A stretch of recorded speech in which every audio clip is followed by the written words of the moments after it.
अस्सलाम वालेकुम and good evening everyone. एक नया दिन, एक नई उम्मीद, नए जोश, नए इरादों के साथ किरण आपके सामने। उम्मीद है आप सब लोग खैरियत से होंगे, खुश होंगे, अपना अपने घर वालों की सेहत का अच्छे से ख्याल रख रहे होंगे। नाज़रीन, गर्मी ने शिद्दत पकड़ ली है, हीट वेव भी चल रही है, लोग बहुत परेशान हैं, हाल बेहाल हैं और किसी को स्किन बर्न हो रहा है, टैन हो रहा है, किसी को स्किन इरिटेशन हो रही है, तो किसी को डिहाइड्रेशन हो रही है। इस मौसम में ख़ास तौर से हमें थोड़ा सा ज़्यादा एहतियात करने की ज़रूरत है और अपने पे ज़्यादा ध्यान देने की ज़रूरत है ताकि हम इस हीट वेव का शिकार ना हो सकें और ख़ुद को महफूज रख सकें।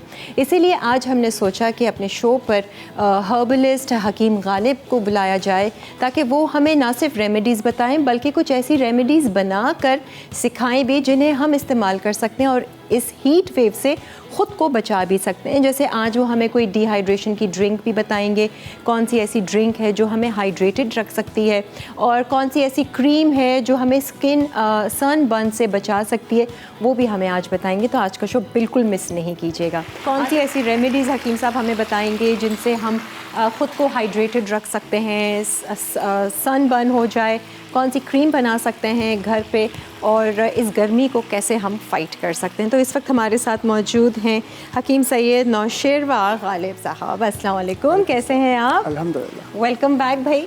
फिर आ जाते हैं, जहाँ मौसम बदलता है, बीमारियाँ बढ़ती हैं, हम हकीम साहब को दावत देते हैं।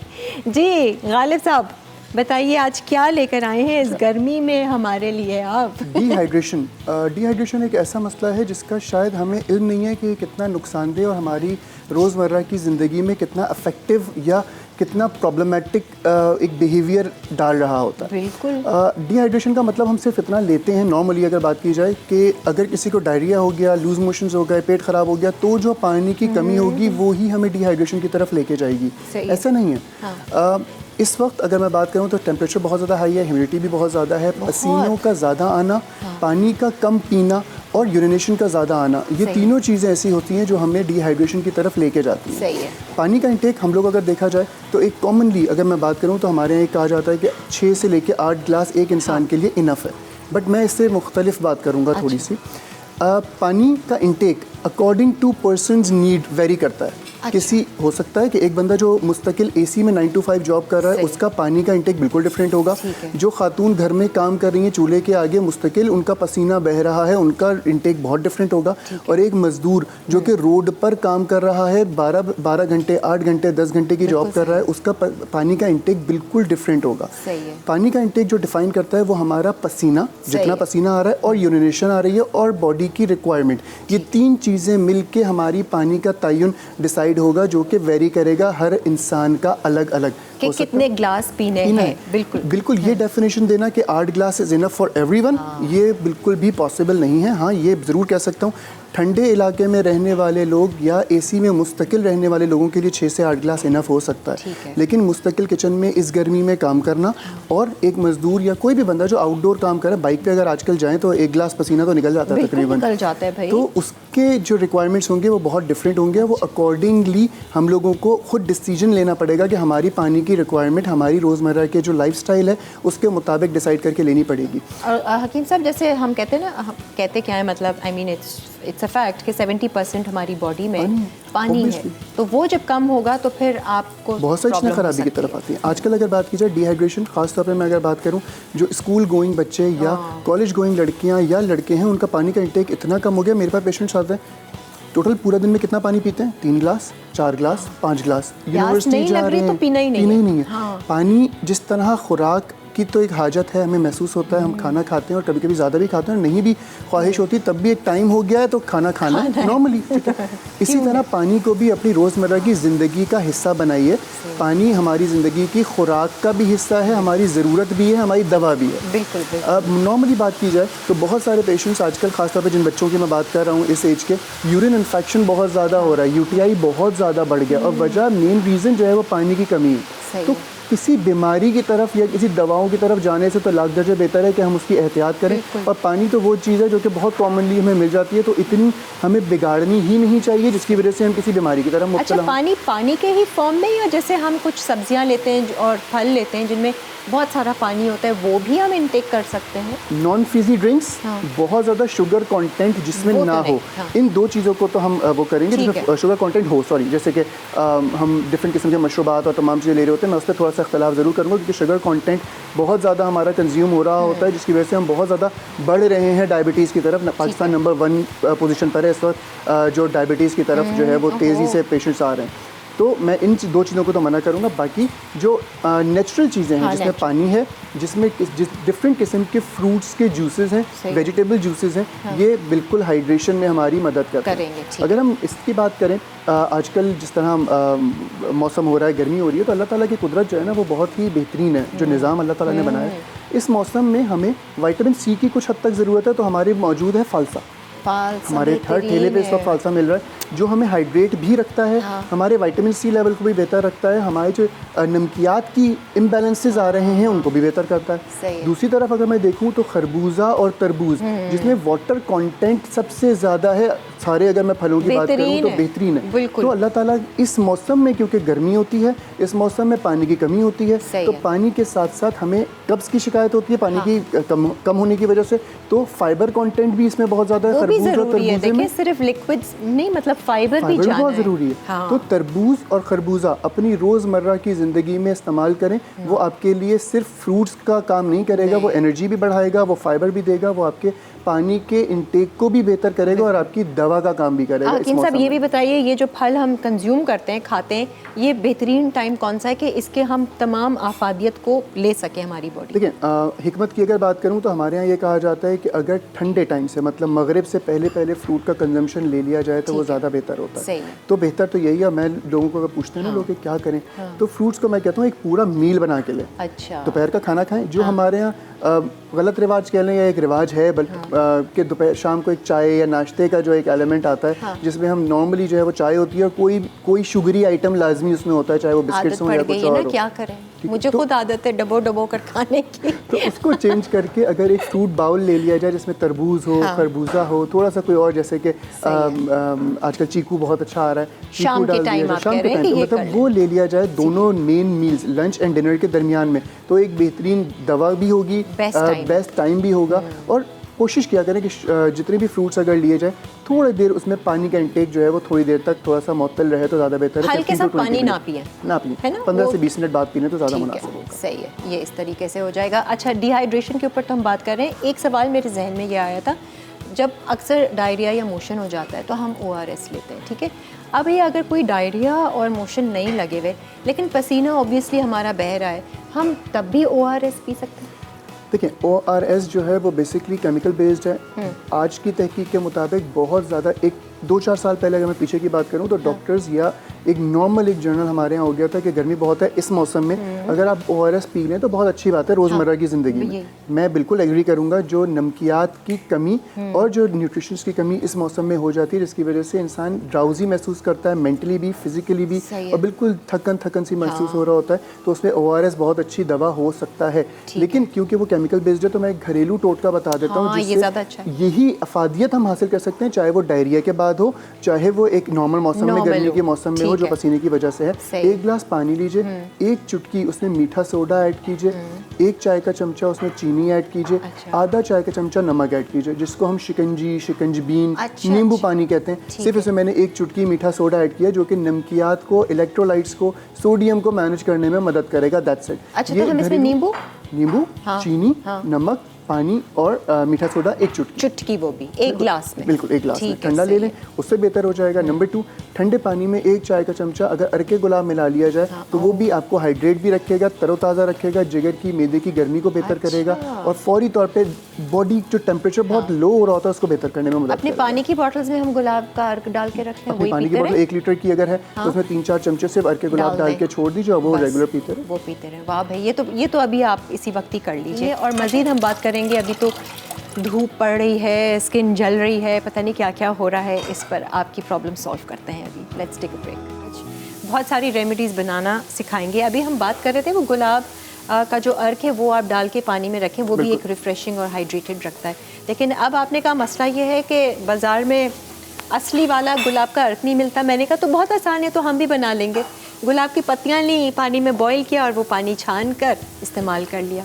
नहीं बिल्कुल ऐसा ही है। आपकी वाली बात की थोड़ी सी जो है वो मुखालफत करूँगा, उसका रीज़न भी बताता हूँ। मैं भी 2-3 दिन पहले एक मीटिंग में था और उनकी बहुत बड़ा काम है एक्सपोर्ट करके गुलाब की। अच्छा। इंपोर्ट नहीं, एक्सपोर्ट करते हैं वो। अच्छा। बहुत बड़ी कंपनी है।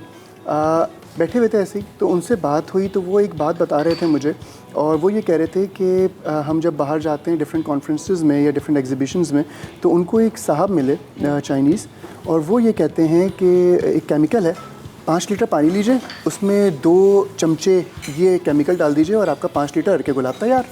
केमिकल से? केमिकल से। अच्छा। तो इस बेस पे मैं कह रहा हूँ। और उन साहब ने जिनकी मैं बात कर रहा हूँ, जिस मीटिंग में मैं मौजूद था, उन्होंने इस बात की तस्दीक की कि पाकिस्तान में बहुत सारी कंपनीज ये काम कर रही हैं। तो इस बेस पे मैं ये कह रहा हूँ कि जो अर्के गुलाब मार्केट में अवेलेबल है, मैं सबकी बात बिल्कुल भी नहीं कर रहा, बल्कि मैं 50% की भी शायद बात नहीं कर रहा। जो ब्लैक शीप्स हैं 2, 4, 5 कंपनीज या शायद इससे ज़्यादा, लेकिन अनब्रांडेड, तो उनकी बात कर रहा हूँ। तो अर्के गुलाब इतना ज़्यादा जो है वो मैं थोड़ा सा इस बेस पे मैं मना कर रहा हूँ कि केमिकल बेस आने लगा है। और जो बड़ी बॉटल्स में नॉर्मली जो लोकल कंपनीज बना रही होती हैं वो कंपैरेटिवली काबिल इस्तेमाल होता है, मैं बिल्कुल उसको डिसएग्री नहीं करूँगा। जहाँ तक ताल्लुक है आपकी बात का, अर्के गुलाब बहुत एक कॉमन चीज़ आई थी थोड़े अर्से पहले कि पानी लें, अर्के पत्तियाँ डालें गुलाब की, पकाएं और वो अर्के गुलाब बन मैंने तो यही सुना है। बिल्कुल। अर्क का मतलब समझना होगा। अर्क एक टर्म है, जैसे कि माजून हिकमत में यूज़ होती है, जैसे कि टैबलेट के लिए हब्बे यूज़ होता है, HUB हब। हब या कुर्स, इसका मतलब होता है टैबलेट। माजून होती है जो कि शहद में किसी पाउडर को मिला के बना लिया जाए तो वो एक माजून है। ये कुछ टर्म्स हैं जो कि हिकमत में यूज़ होती हैं। इसी तरह अर्क एक टर्म है। अर्क का मतलब होता है स्टीम को दोबारा निकाल कर पानी में तब्दील करना। जैसे मैं छोटी सी एग्जांपल दूं, अर्क का मतलब यही है। पानी, जैसे हम कोई खाना वगैरह पक रहा होता है, वो जैसे आपने प्रेशर कुकर का बताया, ऊपर से स्टीम निकल रही है। जो स्टीम निकल रही है बेसिकली वो अर्क है।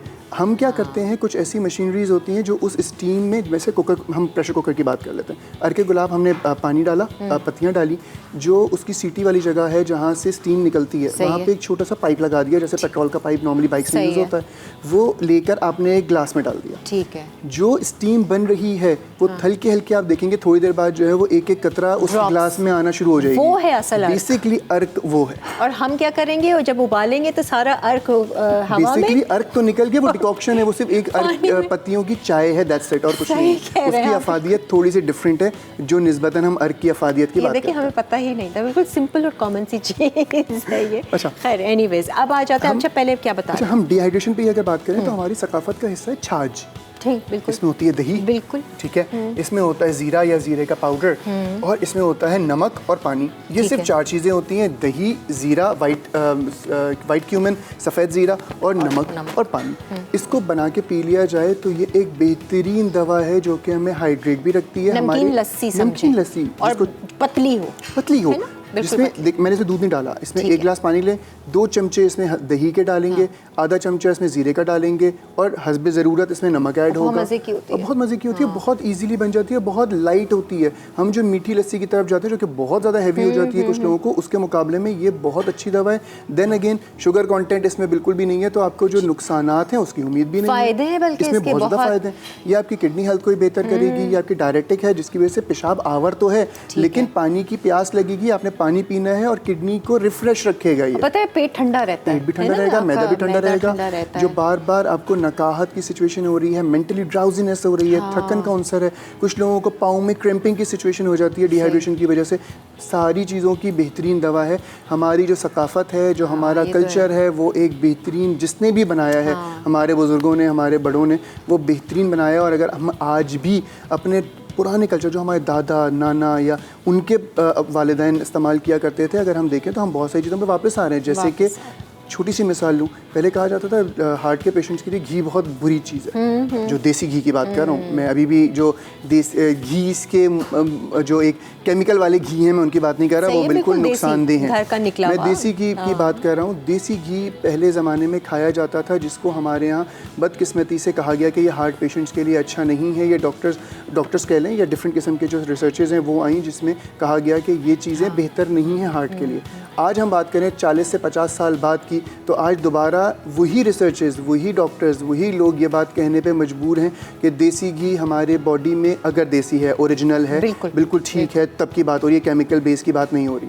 तो ये हमारे हार्ट हेल्थ के लिए बेहतर है, कोलेस्ट्रॉल लेवल्स के लिए बेहतर है, दिल की चर्बी जो फैट्स जमा हो जाते हैं शरीयानों में उसको घुलाने में मदद करता है, हड्डियों के लिए भी कहते हैं। वो तो है ही, मतलब मैं तो वो बात कर रहा हूँ जिस बेस पे मना किया था आज वो बेस वापस आ गई कि वो गलत नहीं है, वो तो अच्छी है। और ये मैं रिसर्च बेस बात कर रहा हूँ। भाई हमने एक्सपीरियंस देखा है ना, हमारी नानियाँ दादियाँ कितनी स्ट्रॉन्ग होती थी, वो सारा देसी घी घर का बना हुआ मक्खन। मिसाल देता हूँ, 25-30 साल की लड़की अगर आती है और उनकी वालदा उनके साथ होती है, 40-45 साल की, 50 साल की हैं, उनकी नानी या दादी अगर हयात हैं तो वो 80 साल की हैं। अगर कंपैरिजन किया जाए 70-80 साल की खातून और उनकी वालदा जो कि 50 साल की हैं, उन दोनों की तबीयत में, उनके वो कहते हैं गोडों जोड़ों में दर्द वाली शिकायत में अगर मैं बात करूँ तो वो आज भी उनसे बेहतर होंगी जो 50 साल हैं। वजह सिर्फ ये कि उन्होंने असली चीज़ें खाई और हमें केमिकल पे लगा दिया गया है डिफरेंट उसमें, जिसकी वजह से हमारी सेहतें मुस्तकिल डाउन हो रही है। कोई क्या लगाएगा, हम खुद लग गए क्योंकि यहाँ से अवेयरनेस खत्म हो गई है, बस जो मिल रहा है हाँ सही अच्छा है। बहुत सी चीज़ें जो हमें रिसर्च करनी चाहिए कि वाकई जो हम कर रहे हैं वो सही है या नहीं। हम तरक्की के नाम पे माजरत के साथ थोड़े से बेवकूफ़ ज़्यादा बने।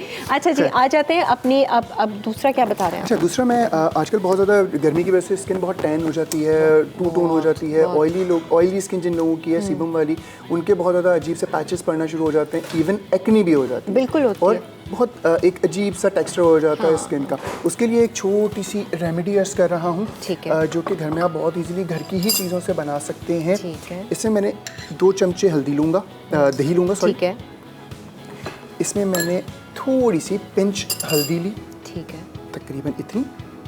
ये चेहरे पे लगाने के लिए मास्क है, ठीक है।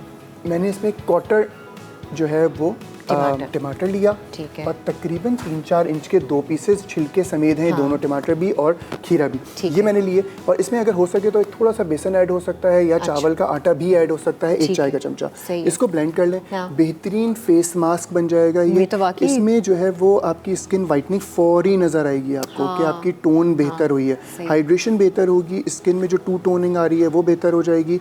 स्किन पे एक नॉर्मली मैं पेशेंट्स को कहता हूँ अपने कि श्रीलंका के नक्शे बने हुए छोटे छोटे इधर उधर अजीब अजीब से निशानात पड़े, तो वो बेहतर हो जाएंगे। और आपकी स्किन आपको एक दफ़ा लगाने पे पता चलेगा कि रिफ्रेश हुई है, कुछ हमने किया है अपनी स्किन के साथ। दही तो वैसे ही मतलब आप लगाएं तो वो होता है, बेसन और चावल का आटा भी यही है, टमाटर में भी यही खुसूसियात हैं। खीरा हाइड्रेट रखता है स्किन को, बहुत सारे लोग डार्क सर्कल्स के लिए खीरा लगा के रखते हैं, तो वो भी इसमें आ गया। अच्छा, ये एक वक्त ही पेस्ट बनाया और एक वक्त ही इस्तेमाल करें ना? एक ही वक्त बनेगा और एक ही वक्त में इसको धो लिया जाएगा। सही है, एक दफ़ा बना ले, घर के सब लोगों को दे दें, सब लगा लें। हाथों पे भी लग सकता है, चेहरे पे भी लग सकता है, गर्दन पे लग, और सारी चीज़ें आपके घर की हैं, किसी भी किस्म के नुकसान का इसमें कोई चीज़ है ही नहीं, सारी चीज़ें किचन में मौजूद। और कितनी देर तक लगा के रखें? 20 to 25 मिनट्स, 20 मिनट तक। हाँ, बस लगाएं, काम करते रहें। इस गर्मी में हो सकता है कि ड्रिप करें, फिर टिश्यू से पैक कर लीजिए जहाँ पर, क्योंकि साथ साथ पसीना भी आएगा। आप अगर कोई काम कर रहे हैं, लेटे तो नहीं रहेंगे 20-25 मिनट, इतना सब्र तो अब नहीं रहा हमारे में। कुछ लोग ऐसे होते हैं जो मोबाइल लेके लेट सकते हैं ऐसे।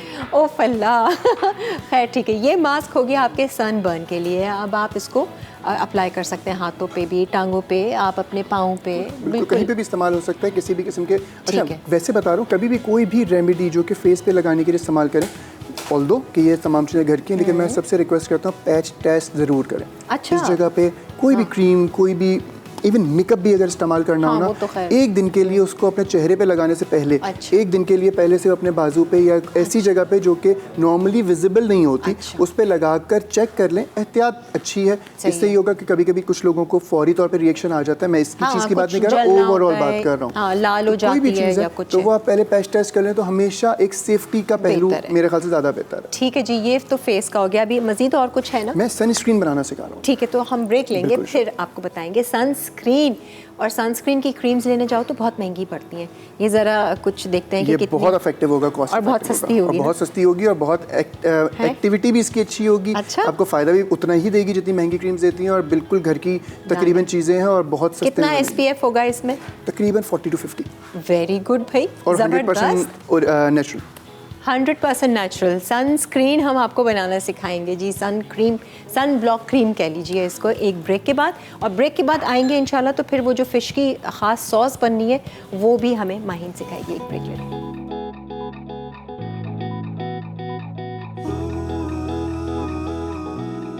ये इस्तेमाल कर लेना तो काफ़ी हद तक इस गर्मी से हमारी बचत हो हम सकती है। गर्मी से भी बच जाएंगे, हम अपनी मेंटल हेल्थ को भी बेहतर रखेंगे और डिहाइड्रेशन की वजह से जो छोटी छोटी बीमारियां जो कि हम खुद पालते हैं, बड़ी कर लेते हैं और हॉस्पिटल्स और डिफरेंट मेडिकेशंस पे जाना पड़ता है, उससे यकीनन बच जाएंगे। हम सिर्फ वेट करते हैं ना फिजिकल कुछ बीमारी आएगी या फिजिकली हमें कुछ अफेक्ट होगा, मेंटली ये सारी पानी की कमी इतना अफेक्ट करता है। मैं एक छोटा सा वर्ड यूज़ करूँ, थोड़ा सा गैर मुनासिब से, लेकिन दिमाग ख़राब कर देती है। हाँ, दिमाग ख़राब, क्योंकि आप seriously। बहुत ज़्यादा लिथार्जिक महसूस करने लगते हैं, तो जितनी भी रोज़मर्रा की ज़िंदगी होती है उसमें हर बंदे की जो बात आपको पसंद नहीं है वो बहुत बुरी लग रही होती है, और अच्छा नहीं लग रहा होता, क्योंकि मेंटली आप इतने अनस्ट्रॉन्ग हो जाते हैं, इतने वीक हो जाते हैं, इतने हाइड्रेटेड या डिहाइड्रेटेड या इतने ज़्यादा नकाहत याफ्ता हो जाते हैं कि किसी की कोई बात अच्छी लगी नहीं रही होती। देखें डिहाइड्रेशन का साइड इफ़ेक्ट्स कितने सारे हैं। अच्छा जी, अब बताइए ज़रा वो। अच्छा, हम बात करते हैं सनस्क्रीन पे। हाँ। होममेड सनस्क्रीन है, इसमें मैं 4 चीज़ें ले रहा हूँ जो कि बहुत कॉमनली नॉर्मली घर में अवेलेबल होती हैं, और इसका SPF 30+ होगा, 30 to 40, मैक्सिमम 50।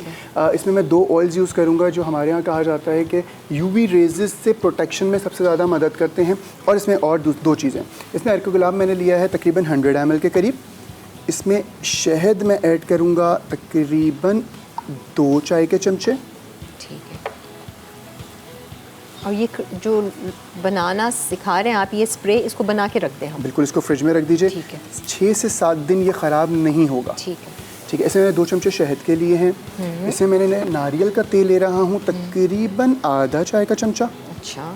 और आलमंड ऑयल, मीठे बादाम का तेल इसमें मैं ले रहा बादाम, हूँ। हाँ, बिल्कुल, क्योंकि इसमें 2 दो आते किस्म हैं, के एक मिलते कड़वा हैं। और एक मीठा। हाँ। तो मीठे बादाम का तेल मैंने लिया है आधा चाय का चमचा। बस ये 4 चीज़ें आपकी ऑयल्स आपने आधा चाय का आधा चाय का चमचा, और शहद 2 चाय के चमचे।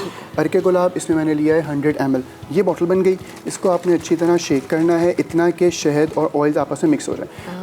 क्योंकि वाटर बेस है, अर्के गुलाब वाटर बेस होता है, ऑयल ऊपर आ जाएगा हमेशा। आपको जब भी यूज़ करना आप अच्छी तरह शेक करेंगे और उसके बाद इस्तेमाल करेंगे। फ्रिज में रख लीजिए और इसको बस इस तरह आपने स्प्रे किया एक दफ़ा, ठीक है, वाइप ऑफ किया। अच्छा, वाइप करना है। एक दफ़ा वाइप किया, ठीक है। और सेकंड टाइम आपने इसको स्प्रे करके अपने उस पर छोड़ दिया ड्राई होने के लिए। ठीक है। ये इनफ है।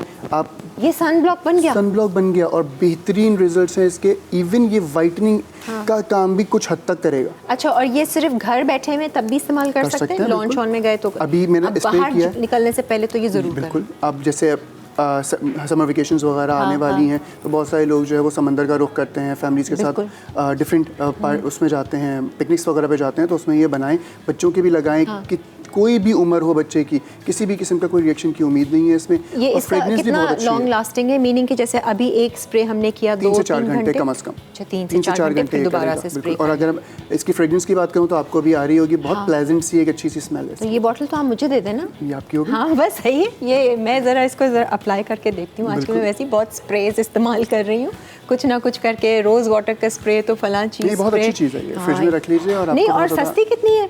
बहुत सस्ती। इसमें मेरे ख्याल से हाफ टीस्पून तो आपने कोकोनट ऑयल और वो मीठा बादाम का मेरे ख्याल से अगर मैं बात शहद करूँ है। तो मैक्सिमम 150 के 200 रुपीज़ की कुछ कॉस्ट भी नहीं करेगा। है। ये करके देखें।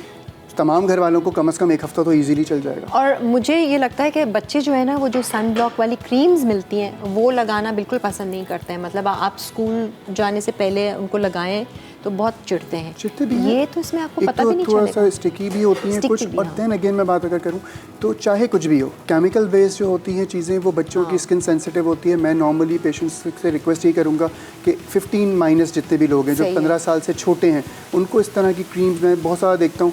वाइटनिंग क्रीम्स तक लोग 11-12 साल की बच्चियों को लगाना शुरू हो गए। भाई वाइटनिंग क्रीम्स जितनी भी अवेलेबल हैं वो 80% वो क्रीम्स हैं जिसमें मर्करी यूज़ होता है, और मर्करी जो है वो स्किन कैंसर कराने की नंबर 1 इंग्रेडिएंट है जो आज की तारीख में हम यूज़ कर रहे हैं। वो हम देखते ही नहीं है। तो वो प्लीज़ इन सारी चीज़ों को देखें कि हम हकीम साहब को ऐसी क्रीम बताएं ना जो हम इंशाल्लाह बच्चों को next भी time। लगा लें, और ये कि जो वो टैन हो जाती हैं और स्कूल गोइंग हैं, फिर उनका भी मतलब एक होते हैं ना, बिल्कुल, बच्चों इंशाल्लाह के next भी time हम लोग- जज्बात हैं बहुत सारे आजकल। हाँ, बट मैं सिर्फ ये कह रहा हूँ कि बहुत सारी चीज़ें हो सकती हैं, हाँ। शायद उसका रिजल्ट उतना 100% ना हो जो एक हम केमिकल बेस्ड क्रीम का ले रहे फिर भी हैं, मतलब बट कम अज़ कम skin के लिए उसके तो अच्छी रिएक्शंस होगी। तो नहीं है। अगर हम 60-70% भी उसके जो हमारी ख्वाहिश है हम उसके वो हासिल कर रहे हैं, नताइज हासिल कर रहे हैं, तो रिएक्शन से अगर बच गया तो मेरे ख्याल से ये बहुत बड़ी जीत होगी। वो हो जाएगा सारा क्योंकि कुछ। स्किन का कोई भी इशू अगर हो जाता है, आजकल बहुत सारी बच्चियां बहुत ज़्यादा केमिकल बेस्ड चीज़ें लगाने की वजह से बहुत ज़्यादा एक्नी बढ़ रही है, बॉडी स्किन पे बहुत अजीब अजीब से पैचेस पड़ रहे हैं, तो उन सारी चीज़ों से तो कम से कम अच्छा, बचना है। गर्मी दानों के लिए कुछ है ऐसा कि गर्मी दाने अक्सर बच्चों के हो जाते हैं, बड़ों के हो जाते हैं, पीठ पे हो जाते हैं, बहुत सारे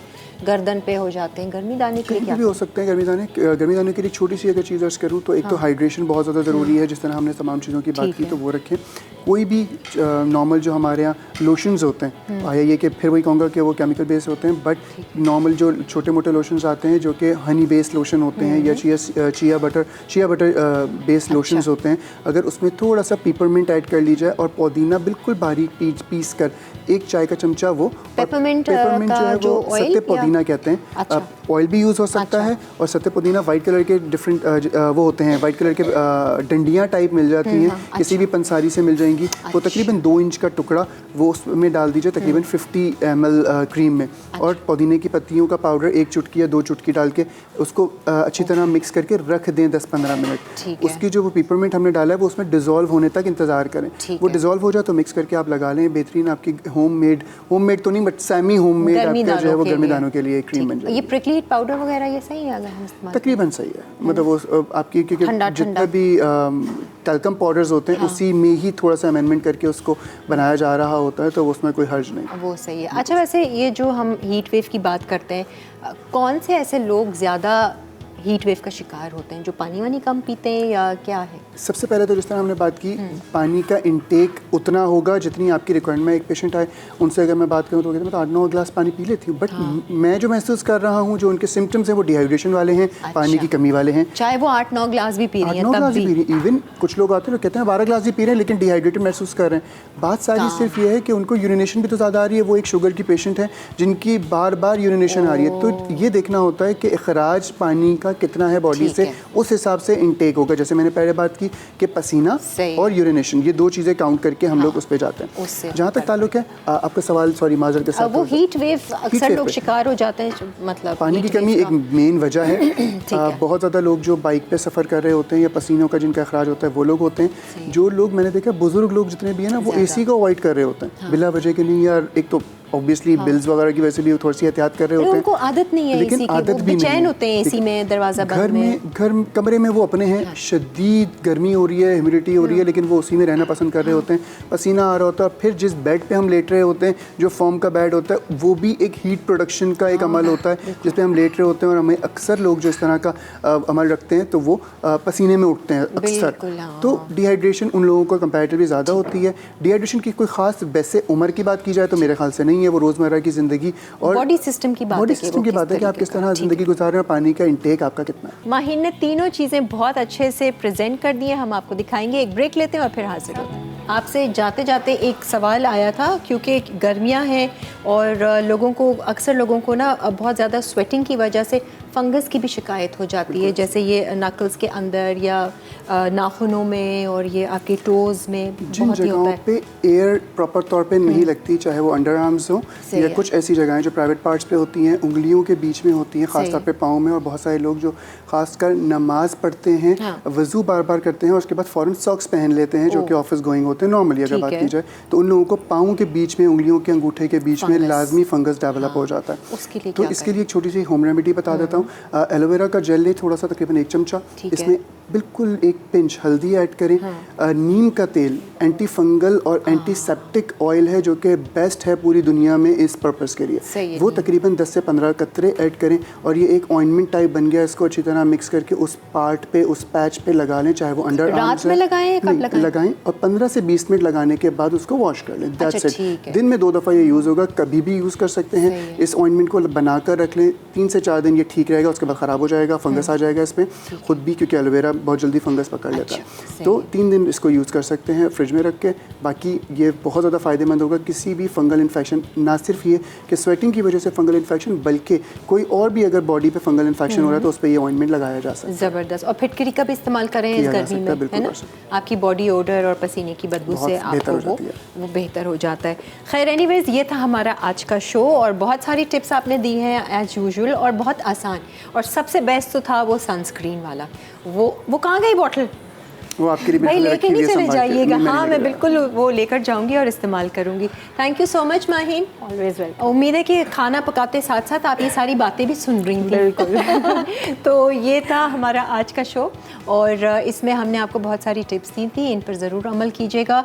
और अभी इसी वक्त ही 1 गिलास पानी पी लीजिए, उसमें थोड़ा सा गुलाब का रंग डाल दीजिए और जो आपने एक वो बताया था लस्सी बनाई है, नमकीन लस्सी पतली पतली सी, ये बनाइए और सबको पिलाइए और ठंडा ठंडा रिफ़्रेश रहिए, दिमाग भी ठंडा ठंडा कूल रखिए। हमें दीजिए इजाज़त, अपना बहुत सारा ख्याल, मुस्कुराते रहें, खुश रहें, अच्छे गुमान में रहें। अल्लाह हाफ़िज़।